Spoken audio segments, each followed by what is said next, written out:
March ani som ni pani sang ni som ni paruk ani he Iran lampang hian in Khawvel thil thengai lo ti tlat maya antile theiangem ti te po hi zona tling ani chu enge kan ti chuanin American Stealth Fighter F35 radar poina a detect theilo hi an kap futlet mai ani an kap chia chu wang chuanin emergency landing te nei angai hial ani he engtin nge thlen thei ti he video hianin kan react an mai in he kan en ho lokang St. Anthony's Higher Secondary School chuan kum sanghi somni paruka atanga sanghi somni pasari academic sessionatan class 9 atanga class 12 arts admission kan hongle ta e kan zirlai te talent ho chuanan co-curricular activities strong school sport field trip picnic excursion teachers day le adang te ro pui taka man pui thinan ni experienced teacher ten pathian thune na no pangan zirtirna le an kai hroina skula hian admission ron ti vero le St. Anthony's Higher Secondary School Chaltang Liliveng phone number an ron tala na hin lohan biula arts admission ati thei meke ole kan react nang ketiang video ko voi khat react na turan ya on the spot in ka react doni heng mai bot sai lok nam lo horon let's sul de nok mai thama ro chu ngai thak dan milo thiam sak don yo. How did Iran manage to hit an American F-35 stealth fighter? American Stealth Fighter F-35 engtin nge Iran hian ka fu thei. Modern warfare, there are primarily two kinds of anti-aircraft missiles: radar-guided and heat-seeking. Anti-aircraft missile hi chini omani pakha chu radar-guided, pani chu heat-seeking. He thila hi apoi mo na chan chu mo Iran hianin aka fu satli anilawa amaro chu engtin nge Iran hianin he F-35 Stealth Fighter radar poina a detect thei lo hi engtin nge aka fu thei ti hi Iran hianin he intelligence hi China te Russia te nen han share don chiang lutokani etila hi chu America tan chonin apoi view anga intelligence lama chuan anti-aircraft missile kha radar guided oma heat seeking ombok kha chona kida kan soifia chhozelang. The F-35 was designed to be practically invisible to long-range radar. Hey F-35 he jet fighter hi radar poina a detect thailo radar poina a mu thailo tura design ani he thlona hi apui khop mai radar ina detect thailo chuan khoyange a thlo me khoi tangin nge aron thlo engtinga sanga nge thlo khatiang chi engtinga chakin nge khatiang chi zong kha an mel ma te khan eng ma an thelo ani stianga stealth fighter ti mingpu po chuania he kini te chu thlona kan zina kan thona kha radar khan in detect vek mai ne mo khonge kan thlen chin ting chi te po kha leila mami te chona lo mu thei vek amaro chu he United States F-35 ka chu radar poina a detect thailo tura design But ani it wasn't built to completely hide from heat-seeking missiles. ama ero chu anti-aircraft missile chini a om kan ti to ha pakha chu radar guided pani na chu heat seeking missiles radar guided missiles chuan in he jet fighter hi ka fu thei don lo amaro chu heat seeking missiles chuan in he jet fighter hi aka fu thei don tet ani.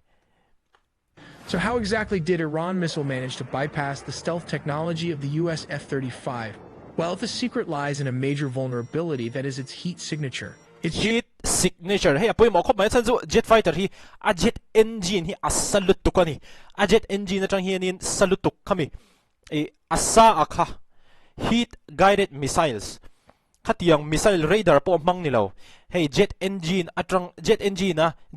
na thil salutuk apek chhuwa kha khatiang missile khanin anva track ringot mai ni anva ringot mai ni. geometry and radar-absorbent materials make its radar cross-section incredibly small, essentially rendering it invisible to traditional early warning and targeting radars. Incredibly small, essentially rendering it invisible to traditional Ting hianin layer sang omani top coat waterborne primer fiber metal composite structure radar ron kal zong kha F-35 thona kha ni ten low absorb vek mai ani early warning and targeting radars. To give you some context, this is how a plane's radar signature hey business jet hey radar signature leila matang an lo mu thei da ni F-35 chu tel tuk F-22 Raptor pote chon hey sava te pote henin radar khanin an lo mu ve thei ani mo compares to a bird's. But the F-35 is powered by a single Pratt & Whitney F135 engine, one of the most powerful fighter engines in the world. Khawvel jet fighter engine chak perin he F-35 hi Khawvel jet engine chak beram mangani he F-35 hian mo The F-35 is heavily optimized to defeat radio frequency radar like the billion-dollar S-400 and S-300 missiles. Hemi S-400 le S-300 anti-aircraft missile te hi F-35 hi chuanin abum thei ani undetect thei lo king hian mo achan chu radar a khanin mu thei ani lo ma se Iran hi an lo che thatlet. However, stealth does not mean completely invisible. Stealth kan ti awang khanin mu thei lo vek an ni ti na ero kha chu an ni lo aron ti ta ni. This engine produces a massive oh heat plume. hey thi la hi asadon lu to mo heat seeking missile so chuanin jet fighter a he stealth jet fighter a he thi la hi anva mu thei do na ni. Instead of using radar, modern air defense networks utilize infrared search and track systems. Infrared search and track system. The answer is this short-range heat-seeking missile like this one. These passive sensors scan the skies for any heat anomalies. Because infrared search and track systems emit no energy themselves, the F-35's radar warning receivers would not alert the pilot that they were being painted by a target. Iran hianin aka fudon khan news ina an report dan chamo F-35 jet fighter hianin hey missile in jet fighter hi ron ka atuma ilam panina ron kalmek tiang kha warning an petrina ni khami khol khan pilot ne na warning aron petrina ni amero chu hemi biga hi chonin pilot khan warning adong mi lo achan chu radar guided missile anilo radar guided missile chu ni se kha radar guided missile khan a jet fighter kha aka fungei dona chu jet fighter a khol te khan ya warning an ron pe amaro chu khatiang khanin engma om box lo hi chu heat guided missile ani chuwang chuan jet fighter F-35 khol khanin missile heat guided missile Iran lampangina an ron ka chua hianin a u mek cheti warning kha engma apeta lo ani lat maina lock in the same way a radar lock would. But how did the missile lock, and how did the F-35 use evasive maneuvers? Once an infrared-guided missile is launched, the dynamic of the engagement changes to a race of physics and countermeasures. When the missile's IR seeker head locks onto the massive thermal output of the F-35's engine exhaust. Hemi infrared tracking system missile om khanin hemi jet engine na tanga o helai thil salutuk kha ava detect fu to chuanin a target kha alok maka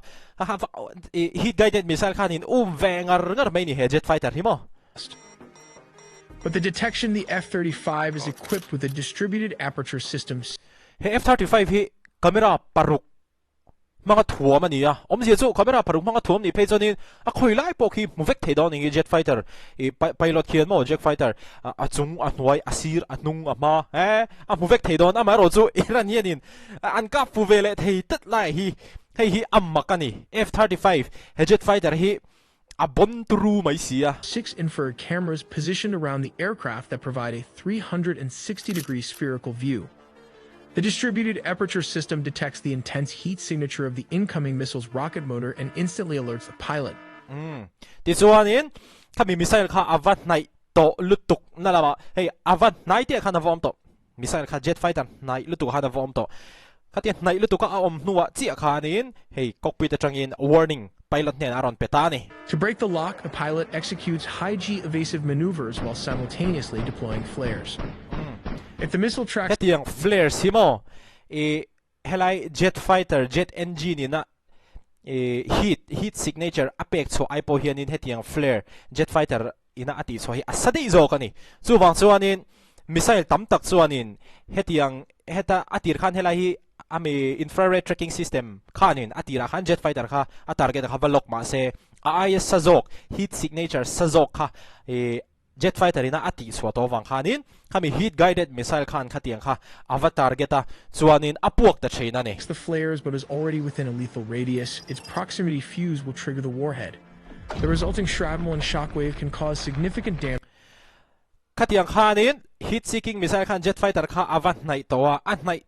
te a khanin jet fighter khan flare kha ti chuak ta ti chuan missile chu kami jet fighter ni lawin flare infrared tracking system mangkhanin jet engine ay sajok kami flare kha kami kha detect fu apuak ta ani kami apua nu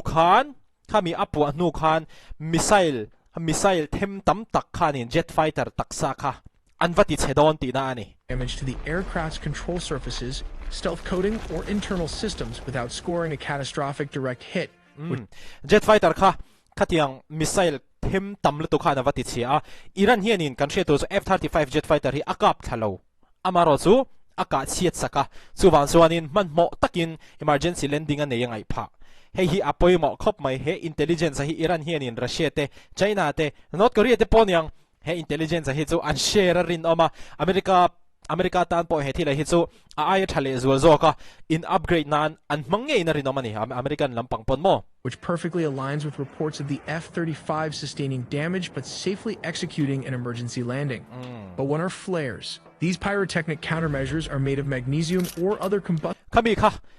Iranin engtin nge F-35 stealth fighter aka fu thei dan ti toisi kim singa kan soi fi thei na chu ani apui hle mai he thile zo F-35 hi apui abom turunio hetiang thile hi chu Khawvel voi khat thlen na nin ka hria a thleng le kherang em Iran hianin an kap fule thei kherang em ti hi zona tling ani chan chu US le Israel te na atira tun in do na ani masabera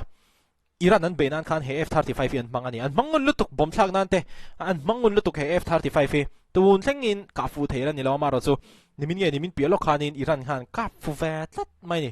an ka thalawa amaro chu an ti chiat chak chu wan chuanin emergency landing ne ngai pha he thila hi chu apui ka ti na chan chu US le Israel te hianin Iran hi an missile te an nuclear te an ti chiat sak na sa to lutuk ani anti chiat sakna sa to lutuk amaro chu khati chungpo Iran ni na hetianga chan an lo kho ve ngar thei hi a le lama chuanin an fak ang reng te han ti la an taf khop mai mo an taf khop mai an soft lo ti na ani khati zong kha tun trum news ata na kan han react thei chu ani video la in mule theu don ne